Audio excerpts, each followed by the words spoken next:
राजनीति में नेताओं का आरोपों से एक गहरा नाता रहा है। कई बार इतने संगीन आरोप होते हैं कि नेताजी का राजनीतिक जीवन ही तबाह हो जाता है या फिर से संभलने में इतना समय लग जाता है। राजनीति में जो दबदबा होता है वो लगभग खत्म ही हो जाता है।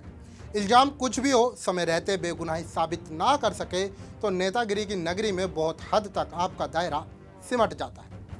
आज की इस रिपोर्ट में हम ऐसे नेताओं के बारे में जानेंगे जिन्होंने आरोपों की एक भारी कीमत चुकाई।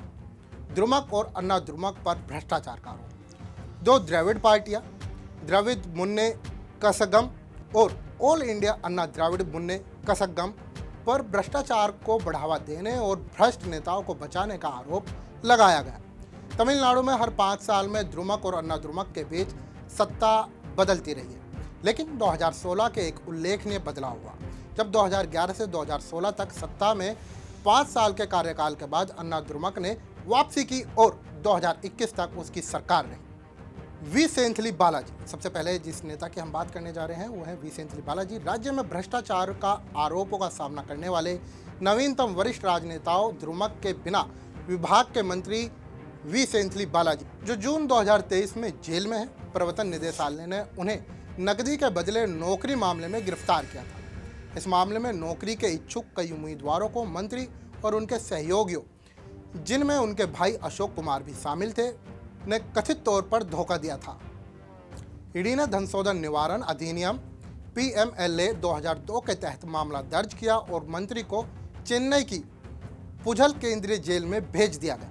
हालांकि गिरफ्तारी के तुरंत बाद सेंथिल बालाजी ने सीने में दर्द की शिकायत की और चेन्नई के एक सरकारी अस्पताल में चिकित्सा जांच में पता चला कि उनकी कोरोनरी धमनी में 3 ब्लॉक है। बाद में मंत्री का एक निजी अस्पताल में ऑपरेशन किया गया और अब वह वापस जेल में है। चेन्नई के एक प्रधान सत्र अदालत ने उनकी जमानत याचिका 17वीं बार खारिज कर दी और अब वह पुझल जेल में अपनी सजा काट रहे हैं। जयललिता। गौरतलब है कि 6 बार राज्य की मुख्यमंत्री रही तमिलनाडु की ताकतवर मुख्यमंत्री दिवंगत जयललिता भ्रष्टाचार के आरोपों में घिरी रही थी। उन पर 1991 से लेकर 1996 के अपने पहले कार्यकाल के दौरान पद का दुरुपयोग करते हुए 364 करोड़ रुपए की संपत्ति अर्जित करने और उस राशि को अपने प्रॉक्सी खाते में जमा करने का आरोप लगाया गया था। उन पर फार्म हाउस, जमीन के टुकड़े और बंगले सहित करोड़ों रुपए की जमीन जायदाद इकट्ठा करने का आरोप था। पूर्व मुख्यमंत्री पर नीलगिरी में एक चाय बागान खरीदने, करोड़ों रुपए के आभूषण, पोस्ट कारें और कई उद्योगों में निवेश करने का भी आरोप लगाया गया था। चेन्नई की एक विशेष अदालत ने 27 सितंबर 2014 को जयललिता और उनके करीबी सहयोगियों को दोषी पाया और उन्हें तमिलनाडु के मुख्यमंत्री पद से इस्तीफा देना पड़ा।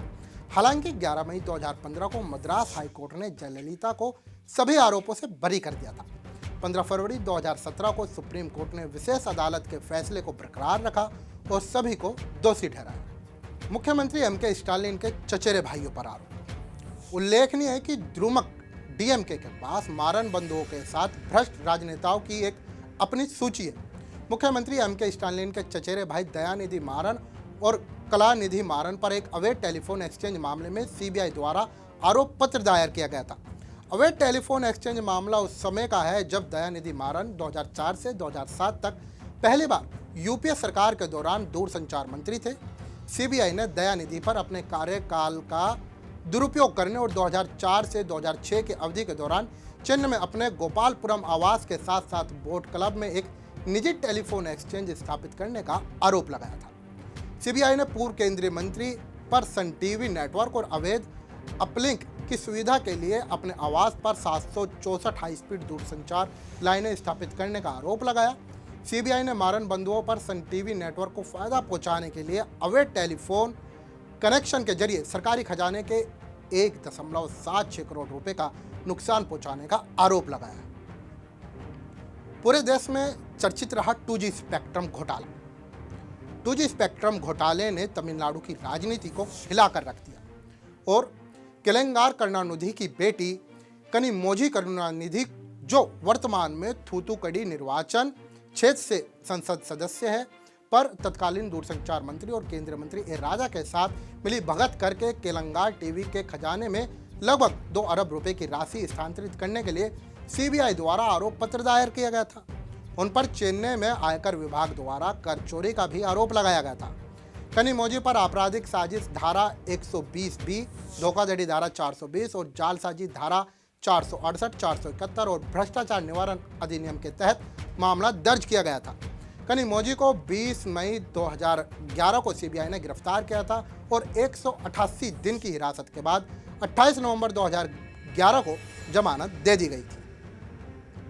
डीएमके नेता ए राजा पर भी आपराधिक साजिश के आरोप। पूर्व केंद्रीय मंत्री, दूरसंचार मंत्री और द्रुमक नेता ए राजा पर भी आपराधिक साजिश, धोखाधड़ी और जालसाजी के लिए आरोप पत्र दायर किया गया था और भ्रष्टाचार निवारण अधिनियम के तहत मामला दर्ज किया गया था। राजा को 2 फरवरी 2011 को सीबीआई ने गिरफ्तार किया था और 15 मई 2012 को जमानत दे दी गई थी। मंत्री उदयनिधि स्टालिन। भाजपा के प्रदेश अध्यक्ष के अन्नामलाई ने पहले ही डीएमके की भ्रष्टाचार की फाइलें जारी कर दी है और द्रुमक के प्रथम परिवार के खिलाफ आरोप का आंकड़ा बता दिया है। उन्होंने आरोप लगाया कि स्टालिन के बेटे और तमिलनाडु के खेल, विकास और युवा मामलों के मंत्री उदयनिधि स्टालिन और उनके बहनोई सब ऋषन ने 30,000 करोड़ रुपए की संपत्ति अर्जित की है और केंद्रीय एजेंसियों द्वारा जांच की मांग की है। अन्नामलाई ने डीएमके फाइलें और डीएमके फाइलें 3 भी जारी कर, जिसमें उन्होंने आरोप लगाया कि द्रुमक के वरिष्ठ मंत्री हजारों करोड़ों रुपए की लूट में शामिल है।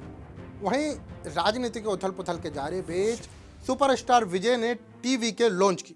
तमिल सुपरस्टार विजय ने अपनी नई राजनीतिक पार्टी तमिझागा वेत्री कड़गम लॉन्च की है और उनके द्वारा घोषित मुख्य मुद्दों में से एक भ्रष्टाचार के खिलाफ उनकी लड़ाई है।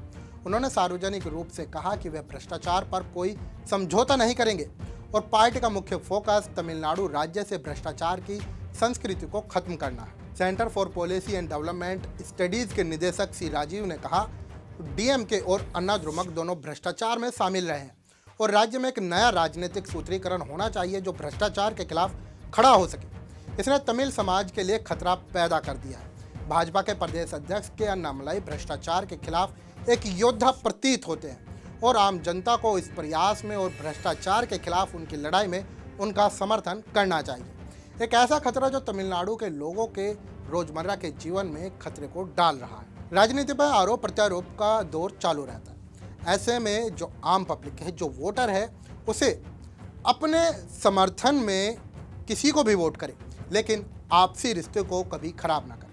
देश और दुनिया की बड़ी तमाम खबरों के लिए देखते रहे पंजाब केसरी.com और हाँ, चैनल को लाइक, सब्सक्राइब करना ना भूलें।